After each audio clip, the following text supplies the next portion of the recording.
ಸಂಗತಿಗಳ ಅನಾವರಣ. ರಾಜ್ಯದೆಲ್ಲೆಡೆ ಮುಂಗಾರು ಪೂರ್ವ ಮಳೆ ಅಬ್ಬರಿಸುತ್ತಿದ್ದು, ಸುಡು ಬಿಸಿಲಿನಿಂದ ಬಸವಳಿದಿದ್ದ ಜನರಿಗೆ ನೆಮ್ಮದಿ ಸಿಕ್ಕಂತಾಗಿದೆ.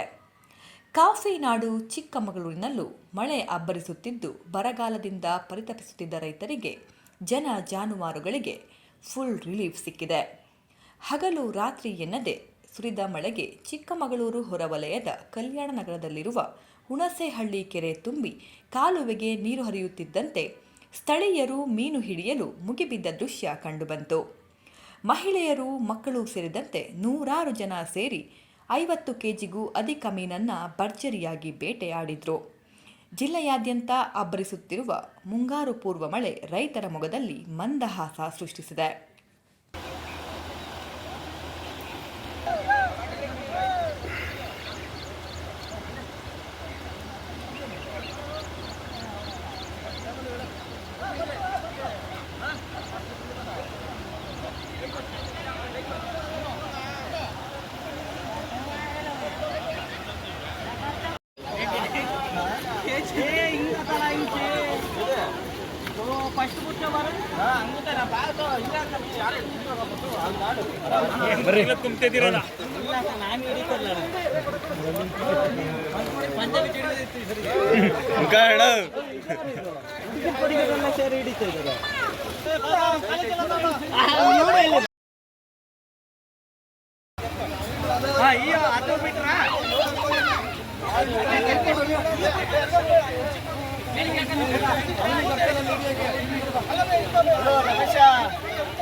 ಚಿಕ್ಕಳ್ರಿ ಒಳಗಿದ್ರೆ